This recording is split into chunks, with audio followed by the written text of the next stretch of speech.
Okay, well this is one of the wind-eroded caves that we go by, not a particularly colourful example, but we're now starting to descend slowly, which is quite a relief as we drop back down to the level of the creek again.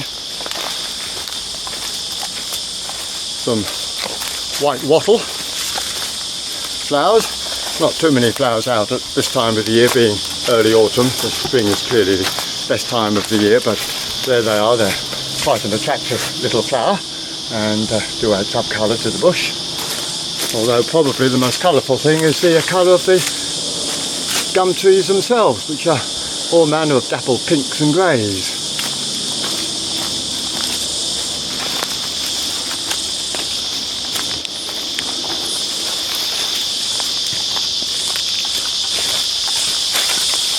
You can probably hear in the background the strident shrill of the cicadas.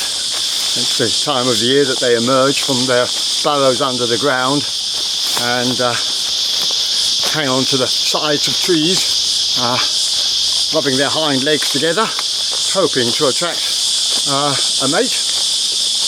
They're incredibly clumsy flyers, but fortunately they don't attempt flying very often, because when they do they will crash into anything and everything.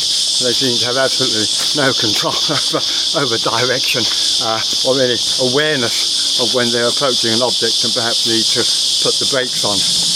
We had one fly into our unit the other night, and it dashed itself around against the walls for some time before it finally gave up, and we found it the next morning on its back, but it soon recovered and flew away once we put it out of the window.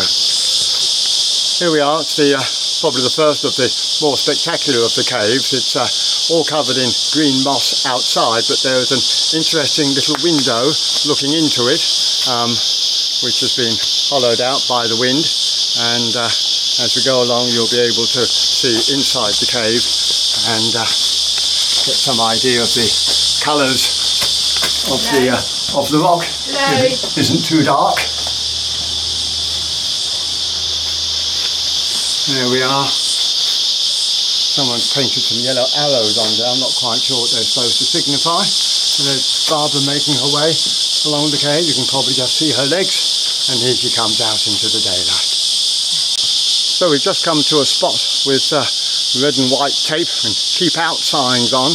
I'm not quite sure what exactly the reason is, but it's just a steep little ascent that leads to some amazing cave. So we will ignore the sign just for a little bit and go up and have a slightly closer look at these caves. Wow, it is quite an amazing cave. In fact, it's an enormous cave when you look at it.